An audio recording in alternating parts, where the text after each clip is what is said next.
নতুন সরকারের প্রতিশ্রুতি বাস্তবায়নে তৎপর মন্ত্রীরা। বৃহস্পতিবার সচিবালয়ে নিজ নিজ মন্ত্রণালয়ে আলাদা বৈঠক করেন মন্ত্রী প্রতিমন্ত্রীরা। শিক্ষা খাতে আমূল পরিবর্তন ও শুদ্ধি অভিযানের ঘোষণা দেন শিক্ষামন্ত্রী। আর সড়কে অনিয়ম বন্ধের পাশাপাশি ঈদে ঘরে ফেরা মানুষের চাপ সামলাতে ছুটি বাড়ানো সহ নানা পরিকল্পনার কথা জানান সড়ক পরিবহন ও সেতুমন্ত্রী।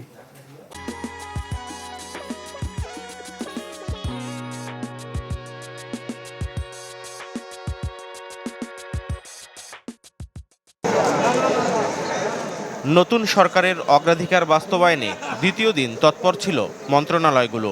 শিক্ষা মন্ত্রণালয়ে কর্মকর্তাদের সাথে মতবিনিময় শেষে সংবাদ সম্মেলনে শিক্ষামন্ত্রী ঘোষণা দেন দেশের শিক্ষা খাতে আমূল পরিবর্তন ও শুদ্ধি অভিযানের।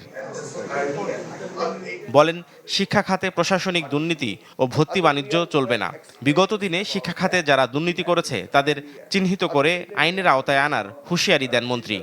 প্রশাসনিক দুর্নীতি, বদলি বাণিজ্য, এগুলির জন্য আমরা যখন দায়িত্বে ছিলাম না, যেহেতু শিক্ষা মন্ত্রণালয়ে কাজ করে গিয়েছি, আমরা এই বিষয়গুলোকে অটোমেটিক সিস্টেম, অর্থাৎ আমরা এমন অ্যাপস করব যেখান থেকে বদলির সম্ভাবনা কার কোথায় কিভাবে হতে পারে তদবিরবিহীন এবং তাদের রেজাল্টের উপর বেসড করে এই ধরনের একটা প্রস্তুতি আমার রয়েছে।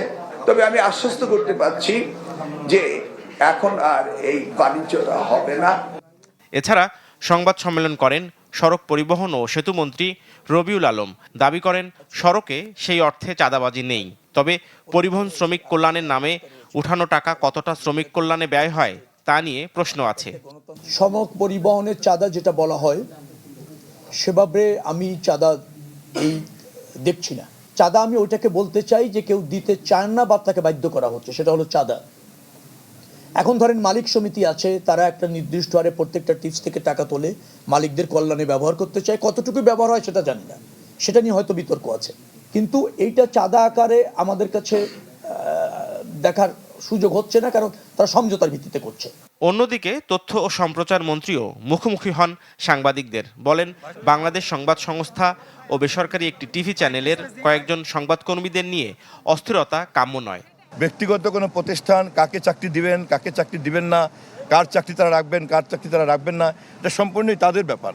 তবে তথ্যমন্ত্রী হিসেবে আমি যে কোনো সাংবাদিক যখন সংক্ষুব্ধ হবে, আমি চেষ্টা করব সেটিকে ব্যক্তিগত মালিকানাধীন প্রতিষ্ঠান হওয়া সত্ত্বেও সাংবাদিকের অধিকার সংরক্ষণ করে করে এগোনো হচ্ছে কিনা সেটা সুরক্ষা দেওয়ার দায়িত্ব আমার।